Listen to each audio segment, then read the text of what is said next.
السلام علیکم ورحمۃ اللہ وبرکاتہ۔ کیسے ہیں آپ؟ آج کل زید کو بڑی پریشانیاں چل رہی ہیں۔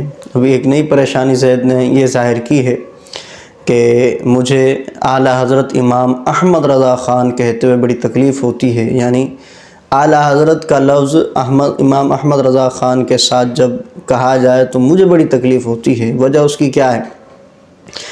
زید کہتا ہے کہ حضرت صدیق اکبر رضی اللہ تعالیٰ عنہ کو ہم کہتے ہیں حضرت صدیق اکبر، ان کے ساتھ اعلیٰ حضرت ہم نہیں لگاتے۔ حضرت عمر رضی اللہ عنہ کے ساتھ جب ہم کہتے ہیں تو حضرت کا لفظ کہتے ہیں، اعلیٰ حضرت عمر ہم نہیں کہتے۔ حضرت مولا عثمان غنی رضی اللہ عنہ کے ساتھ بھی ہم کہتے ہیں تو حضرت عثمان غنی کہتے ہیں، اعلیٰ حضرت عثمان غنی ہم نہیں کہتے۔ اسی طرح حضرت مولا علی شیر خدا کرم اللہ تعالی وجہ الکریم کے ساتھ بھی لفظ حضرت استعمال کیا جاتا ہے، جبکہ اعلیٰ حضرت مولا علی کرم اللہ تعالی وجہ الکریم نہیں کہا جاتا۔ اسی طرح بہت ساری ہستیاں ہیں، صحابہ کرام ہیں، سلمان فارسی رضی اللہ تعالی عنہ ہیں، عمار بن یاسر ہیں، اور کثیر صحابہ کرام ہیں کہ کسی کے ساتھ بھی لفظ اعلیٰ حضرت استعمال نہیں ہوتا، صرف جو ہے امام احمد رضا خان کے ساتھ اعلیٰ حضرت کیوں استعمال ہوتا ہے؟ اس کا مطلب یہ ہوا کہ اعلیٰ حضرت امام احمد رضا خان یہ بڑے حضرت ہو گئے اور صحابہ کرام سے بھی بڑے ہو گئے۔ تو زید کہہ رہا ہے کہ مجھے بڑی تکلیف ہو رہی ہے اور میں یہ بات جو ہے وہ نہیں کہتا ہوں، میں تو دوسروں کو روکتا ہوں کہ یہ بات نہ کہا کریں کہ اعلیٰ حضرت کہنے سے امام احمد رضا خان کو تو صحابہ کرام علیہ رضوان کی جو ہے وہ شان میں کمی واقع ہوتی ہے۔ اعلیٰ حضرت فاضل بریلوی رحمۃ اللہ علیہ نے فتاوی رضویہ میں لکھا ہے، ویسے میں اعلیٰ حضرت کہتے ہوئے مجھے تکلیف بہت ہوتی ہے، اعلیٰ حضرت کہتے ہوئے مجھے تکلیف بہت ہوتی ہے، اعلیٰ حضرت کہتے ہوئے مجھے تکلیف بہت ہوتی ہے۔ کہتا ہوں اس لیے تکلیف ہوتی ہے کہ ابو بکر صدیق کو ہم کہتے ہیں حضرت ابو بکر، عمر کو کہتے ہیں حضرت عمر، عثمان کو کہتے ہیں حضرت عثمان، علی کو کہتے ہیں حضرت علی، حسن کو کہتے ہیں حضرت حسن، سلمان فارسی کو کہتے ہیں حضرت سلمان، عمار ابن یاسر کو کہتے ہیں حضرت عمار ابن یاسر۔ تو اس حوالے سے عرض کرتا چلوں کہ دیکھیے بات یہ ہے کہ اگر کسی بھی بڑی ہستی کو، شخصیت کو کوئی لقب دیا گیا، ایسا لقب جو ان سے پہلوں کو نہیں ملا، تو اس سے پہلوں پر اس شخصیت کی فضیلت ثابت نہیں ہوتی۔ میں آپ کو اس کی ایک مثال پیش کرتا ہوں۔ مثال کے طور پہ پہلے خلیفہ بلا فصل حضرت ابوبکر صدیق رضی اللہ تعالیٰ عنہ کو صدیق اکبر کہا جاتا ہے۔ اب صدیق اکبر کا مطلب ہوتا ہے کہ سب سے بڑا سچا، یا سب سے زیادہ سچ بولنے والا، یا سب سے بڑا سچا، یہ والا درست ہے، سب سے بڑا سچا۔ تو اب دیکھیے نبی پاک علیہ السلام جو ہے وہ صادق و امین ہیں، سب سے بڑے سچے تو آپ ہیں، لیکن نبی پاک علیہ السلام کو تو صدیق اکبر نہیں کہا جاتا، بلکہ صدیق اکبر کس کو کہا جاتا ہے؟ حضرت مولا صدیق اکبر رضی اللہ عنہ کو، پہلے جو خلیفہ ہیں ان کو صدیق اکبر کہا جاتا ہے، حضور علیہ السلام کو نہیں کہا جاتا۔ تو اب کیا آپ یہ کہیں گے کہ جو ہے وہ صدیق اکبر کا جو مقام ہے وہ نبی پاک علیہ السلام سے بڑھ گیا ہے؟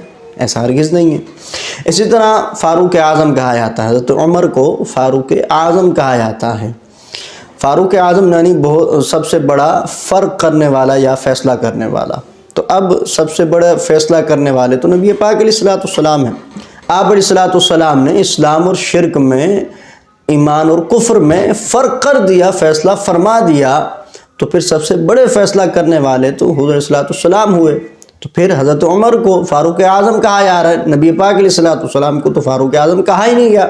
تو اس کا کیا مطلب ہوا کہ کیا حضرت عمر نبی پاک علیہ السلام سے بڑھ گئے؟ ایسا ہرگز نہیں ہے۔ اسی طرح آپ آگے بڑھتے چلے آئیں تو امام اعظم ابو حنیفہ رحمۃ اللہ تعالیٰ علیہ کا ذکر خیر آتا ہے، تو آپ کو امام اعظم کہا گیا، بڑے امام، چونکہ آپ اپنے وقت کے جو ائمہ تھے، مجتہدین تھے، ان میں ایک امتیازی مقام رکھتے تھے، بڑے امام کے طور پر آپ کو یاد کیا جاتا ہے، اور آپ کا لقب ہی امام اعظم ابو حنیفہ مشہور ہے۔ اسی طرح غوث اعظم رحمۃ اللہ علیہ، آپ کو غوث اعظم کہا جاتا ہے۔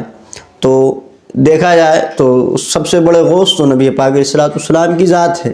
امام اعظم کے حوالے سے دیکھا جائے تو سب سے بڑے امام تو نبی پاک علیہ السلام ہیں بلا شک و شبہ. تو یہ لوگ کہ جو اعلیٰ حضرت رحمۃ اللہ علیہ امام احمد رضا خان پر اعتراض کر رہے ہیں تو یہ امام اعظم تو کہہ رہے ہوتے ہیں, غوث اعظم کو غوث اعظم بھی کہہ رہے ہوتے ہیں.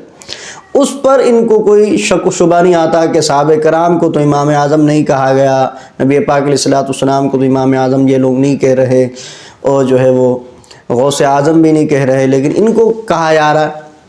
اور کہنے والے یہ خود ہیں, زید صاحب بھی امام اعظم کو امام اعظم کہتے ہیں اور غوث اعظم کو غوث اعظم ہی کہتے ہیں. تو اب ان کو یہ اعتراض جو ہے وہ سامنے نہیں آتا. دوسری بات یہ ہے کہ اعلیٰ حضرت امام اہل سنت نے اپنا نام خود اعلیٰ حضرت نہیں رکھا, اپنا لقب اعلیٰ حضرت امام احمد رضا خان نے اپنے لیے اعلیٰ حضرت کا لفظ استعمال نہیں کیا.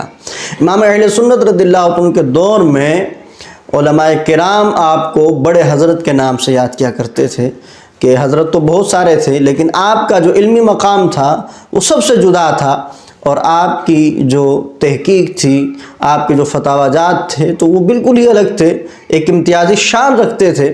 اس وجہ سے آپ کو یاد کرنے کے لیے بڑے حضرت کا لفظ استعمال کیا جانے لگا, بعد میں جو اعلیٰ حضرت میں کنورٹ ہو گیا. اعلیٰ کا معنی بھی بڑا ہوتا ہے, تو اعلیٰ حضرت کا مطلب ہوا بڑے حضرت. تو اب یہاں جن کو تکلیف ہو رہی ہے بالخصوص زید صاحب کو, تو ان کو سوچنا چاہیے. قرآن پاک کے اندر اعلیٰ کے حوالے سے کیا ہے؟ اللہ تعالیٰ قرآن کریم قرآن رشید میں ارشاد فرماتا ہے وَأَنْتُمُ الْأَعْلَوْنَ إِن كُنْتُم مُؤْمِنِينَ, اور تم سب سے اعلیٰ ہو اگر تم ایمان والے ہو. اب لفظ اعلون یہاں استعمال ہوا تو لفظ اعلون جو ہے یہ لفظ اعلیٰ کی جمع ہے, اعلیٰ واحد ہے اور اعلون یہ اعلیٰ کی جمع ہے, اور یہ مومنین کی نسبت فرمایا گیا کہ اگر تم ایمان والے ہو تو تم اعلیٰ ہو. تو یہاں عام مومنین کی نسبت فرمایا گیا کہ تم اعلیٰ ہو اگر تم مومنین ہو. تو جب ایک عام مومن اعلیٰ ہو سکتا ہے تو جو شخص ولایت کے اعلیٰ مرتبے پر ہو, علم کے لحاظ سے بڑے مرتبے پر ہو, اپنے زمانے میں بلکہ کئی صدیوں میں اس جیسا کوئی عالم دین پیدا نہ ہوا ہو اور نہ آج تک پیدا ہوا ہے, تو اس شخصیت کے ساتھ لفظ اعلیٰ لگانے میں حرج ہی کیا ہے. تو اپنی عقلوں کا علاج کیجئے, اپنی ذہنوں سے فطور کو نکالیے اور اس تعصب سے باہر آئیے, حقیقت کو تسلیم کیجئے. اللہ کرے دل میں اتر جائے میری بات. اگر زید صاحب کو میری بات بری لگی ہو تو بھلے بری لگے, اس میں کوئی حرج نہیں ہے. حق بات کا اعلان سردار کریں گے, حق بات کا اعلان سردار کریں گے. یہ جرم اگر جرم ہے 100 بار کریں گے. ملتے ہیں اگلی ویڈیو میں. السلام علیکم ورحمۃ اللہ وبرکاتہ.